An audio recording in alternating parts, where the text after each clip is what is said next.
9 മണി തൊട്ടാണ് അവിടെ പൊതുദർശനം. Sijo V John വിവരങ്ങൾ നൽകാൻ അയച്ചിരുന്നു. സിജോ, മുഖ്യമന്ത്രി ഉൾപ്പെടെയുള്ളവർ അവിടെ എത്തിക്കഴിഞ്ഞിട്ടുണ്ട്. മറ്റ് പ്രധാന നേതാക്കൾ, തലമുതിർന്ന നേതാക്കളൊക്കെ ഇപ്പോൾ ദർബാർ ഹാളിലേക്ക് എത്തിക്കൊണ്ടിരിക്കുകയാണോ? അവിടെ ക്രമീകരണങ്ങളെല്ലാം പൂർത്തിയായി കഴിഞ്ഞില്ലേ?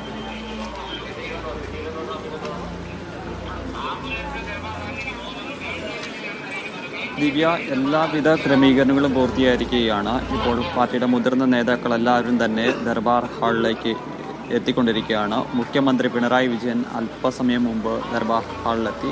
ഇപ്പോൾ ഇവിടുത്തെ ക്രമീകരണങ്ങളെക്കുറിച്ചൊക്കെ മുഖ്യമന്ത്രി മുതിർന്ന നേതാക്കളുമായിട്ടൊക്കെ ചോദിച്ചറിയുകയാണ്. എന്തായാലും 9 മണി വരെയാണ് VS അച്യുതാനന്ദൻ്റെ വീട്ടിൽ അവിടെ മൃതദേഹം പൊതുദർശനത്തിന് വെക്കുമെന്ന് അറിയിച്ചിരുന്നത്. 9 മണിക്ക് വീട്ടിൽ നിന്ന് ഇറക്കും. അതിനുശേഷമാവും ദർബാർ ഹാളിലേക്ക് കൊണ്ടുവരുമെന്നാണ് അറിയിച്ചിരിക്കുന്നത്.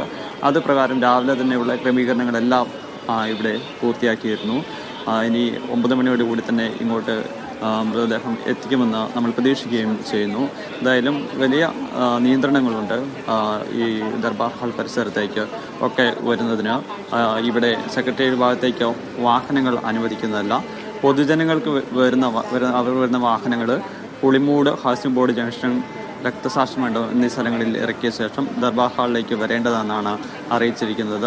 അതോടൊപ്പം തന്നെ university campus, Vellayambalam, water authority, parking ground തുടങ്ങിയ സ്ഥലങ്ങളിലെല്ലാം തന്നെ ഈ പറയുന്നത് പോലെ പാർക്കിംഗ് ക്രമീകരണങ്ങൾ ഒരുക്കുകയും ചെയ്തിട്ടുണ്ട്.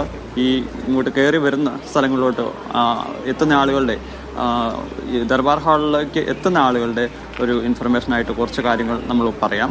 പൊതുജനങ്ങൾക്ക് സെക്രട്ടേറിയറ്റ് ക്യാമ്പസിലേക്ക്, അതോടൊപ്പം തന്നെ സെക്രട്ടേറിയറ്റ് ക്യാമ്പസിലേക്ക് നോർത്ത് ഗേറ്റ്, ട്രഷറി ഗേറ്റുകൾ എന്നിവ വഴിയാണ് പ്രവേശനം.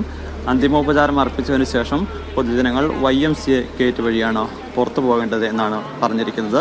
ഇവിടെ സെക്രട്ടേറിയറ്റ് വളപ്പിലും അതോടൊപ്പം തന്നെ സെക്രട്ടേറിയറ്റ് ചുറ്റുമുള്ള നിരത്തുകളിലും പാർക്കിംഗ് അനുവദിക്കില്ല എന്ന ഒരു കാര്യവും വ്യക്തമാക്കുകയും ചെയ്തിട്ടുണ്ട്. എന്തായാലും അത്തരത്തിലുള്ള ചില നിയന്ത്രണങ്ങളും ഒക്കെ ഏർപ്പെടുത്തിയിട്ടുണ്ട്.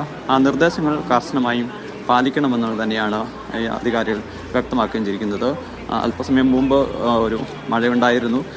ഇവിടെ വന്നിരിക്കുന്ന ആളുകൾക്കൊക്കെ അത് നേരിയ രീതിയിലുള്ള ബുദ്ധിമുട്ടുണ്ടെങ്കിലും അത്തരത്തിലുള്ള പ്രശ്നങ്ങളെല്ലാം മറികടന്നുകൊണ്ട് VSനെ ഒരു നോക്ക് കാണുവാൻ വേണ്ടി ആളുകൾ രാവിലെ മുതൽ തന്നെ സെക്രട്ടേറിയറ്റിൻ്റെ പരിസരത്തോട്ടൊക്കെ എത്തിക്കൊണ്ടിരിക്കുകയാണ്. കാരണം വീട്ടിൽ ഈ അന്തിമോപചാരം അർപ്പിക്കുന്നതിനൊക്കെ ബുദ്ധിമുട്ട് ഉണ്ട് എന്നുള്ളത് കൊണ്ട് ഈ ദർബാർ ഹാളിലോട്ടാണ് എല്ലാവരോടും എത്താൻ ആവശ്യപ്പെട്ടിരിക്കുന്നത്. അതിൻ്റെ അടിസ്ഥാനത്തിലാണ് ഇപ്പോൾ ഈ ദർബാർ ഹാൾ പരിസരത്തോട്ട് സെക്രട്ടേറിയറ്റിലേക്ക് ആളുകൾ എത്തിക്കൊണ്ടിരിക്കുന്നത്. എന്തായാലും നമ്മൾ ഇന്നലെ മുതൽ കാണുകയാണ് എത്ര വൈകാരികമായ നിമിഷങ്ങളിലൂടെയാണ് കടന്നു പോകുന്നത്.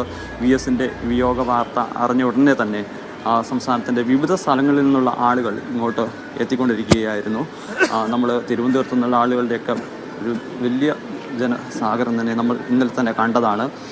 അതോടൊപ്പം തന്നെ അദ്ദേഹത്തിനെ ഒന്ന് കാണുവാൻ, അന്തിമോപചാരം അർപ്പിക്കുവാൻ വേണ്ടി പലയിടങ്ങളിൽ നിന്നായി കാസർഗോഡ് മുതലുള്ള ആളുകൾ